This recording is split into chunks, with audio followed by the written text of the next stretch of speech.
They can answer the questions in any language. Maaari pong Bicol, English, Tagalog, kung saan po kayo komportable. And at the same time, wala din po tayong time limit. Tama po ba? Okay, so now we'll start spreading that in question and answer portion with candidate number 1. Okay, so candidate number 1, kamusta ka ngayon? Medyo kinakabahan. Kaya candidate number 1, take your question now.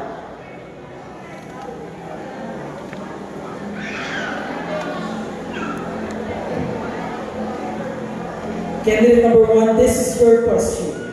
Kabataan noon o kabataan ngayon? Again, kabataan noon o kabataan ngayon? Thank you for a wonderful question. Pipiliin ko ang kabataan noon. Kasi noon, ang mga bata natidisiplina ng kanilang mga magulang. Pero ang kabataan ngayon, DSWD na kumukuha sa kanila para sila ang magdisiplina sa mga batang nangangailangan ng tulong. Pero ngayon,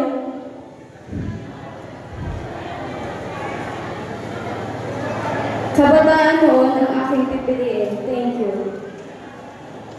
Thank you so much to candidate number 1. Next is candidate number 2.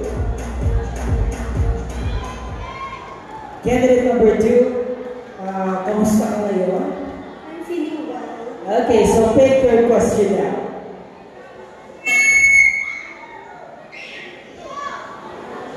Candidate number 2, this is your question. Mag-isa pero payapa o may kasama pero magulo? Again, mag-isa pero payapa o may kasama pero magulo? Ang pipiliin ko po ay mag-isa pero payapa dahil katahimikan ng puso at isip ang importante. Minsan, kailangan natin maging mag-isa kaysa may kasama pero mahina. Yun lang po at maraming salamat. Thank you so much. Very well, sir. Candidate number 2. Next is candidate number 3. Candidate number 3. Ano naman ang masasabi mo to all your supporters tonight? Okay, so take your question now. Candidate number 3. So your question is, diploma o diskarte? Again, diploma o diskarte? For me po, both. Kasi kapag may diskarte ka, pwede kang makakuha ng diploma. Kapag may diskarte ka, pwede kang makapagtapos ng pag-aaral. Yun naman po. Thank you so much, candidate number 3. Now, tawagin po natin si candidate number 4. Candidate number 4, kamusta ka ngayong gabi? Medyo kinakabahan po. Okay lang yan, candidate number 4. Pick your question now. So your question is, mahal ka o mahal mo? Again, mahal ka o mahal mo? For me, mas pipiliin ko po ang mahal ako kasi habang tumatagal at pinupurso nila tayo, unti-unti na din po natin silang minamahal, katulad na lamang ng pagliligaw ng isang lalaki sa isang babae. Habang tumatagal at pinupurso nila ito, mas nagugustuhan sila nito at mas nagkakatulungan po sila. Salamat, di lamang po. Thank you so much, candidate number 4. Next is candidate number 5. Candidate number 5, kamusta ka? Kinakabahan. Okay. So candidate number 5, take your question now. So this is your question.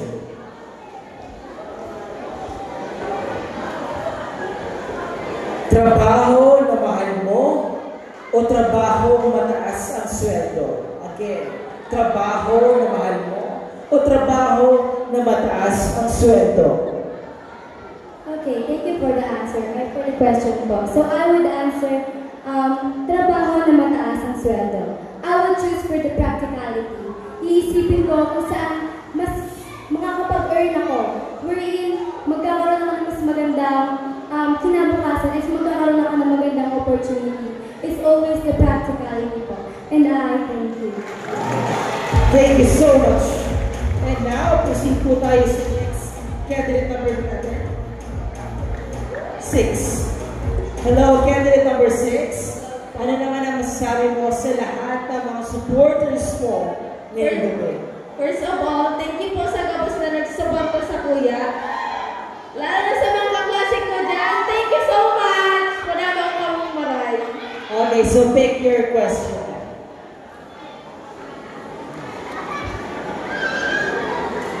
And your question is,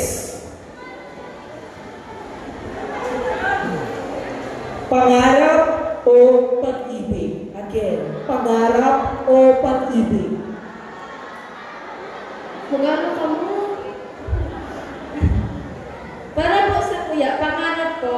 Kasi, ang pag-ibig po, naunang po dyan sa tabi-tabi. Ang pangarap po is, pwede ka po makahanap ng tultol na trabaho, tapos pwede ka po makatabang sa mga magulang mo, tanganin mo po maray ang buhay nito. Kaya inutod ko po ang pangarap bago po ang pag-ibig. Yun lamang po. Thank you so much. Thank you so much to candidate number 6. Next is candidate number 7. And how are you, candidate number 7? I'm happy but feeling sad. Okay, so pick your question now.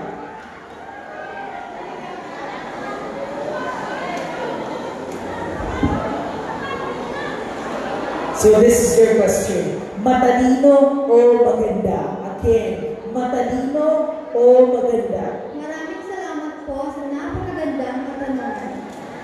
Mas pipiliin ko po ang katalinuhan dahil aanin mo ang kagandahan kung wala ka namang utang.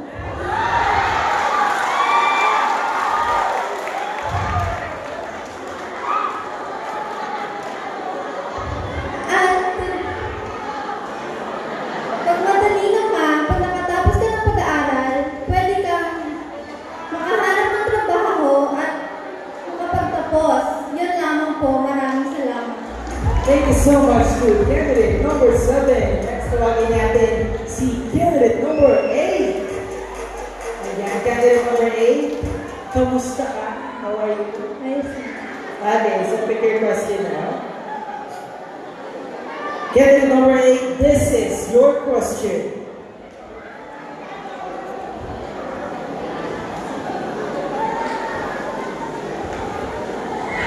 Google or library? Again, Google or library? Maraming salamat po. Mas pipiliin ko po ang Google. Dahil mas madali po sa Google mag-search and mas updated po sa Google. And sa Google po, mas marami pong makukuha ang kaalaman dahil marami mong opinion ng mga makikita. Yan lang po. Salamat. Thank you so much to candidate number 8. Last but not the least is candidate number 9. Ano naman ang masabi mo sa lahat ng iyong mga supporters ngayong gabi? Magaling. Okay. Sige. So you have to pick the one last question. This is your question. Online class or face-to-face? Again, online class or face-to-face? Salamat po sa inyong magayon na hapunan. Ang sa kuya po kasing bagay is face-to-face. Hadaw. Ang tunay na pag-aaral ay nasa pakikipag-salamuha. Aktual na karanasan. So, personal na koneksyon kang guro tapos kaklase. Ito lang po ang sa mga kasimbagan. Salamat ng Diyos, mga baloks. Thank you so much to candidate number 9. Maraming salamat to all our candidates in the preliminary question and answer portion So, tinawanan kita rin mga magagayo ng hapon, di ba? So, given the chance na makapod ka ng duwang klaseng hapon, it is really difficult, given the fact na yaw sila hindi sa taas, and then they have to choose the wise and the best answer. Kaya naman, palagpakanta po all our candidates for giving a really good answers. Thank you so much. And now, ladies and gentlemen, we will proceed to the next segment. This will be the long gown competition, but I will read first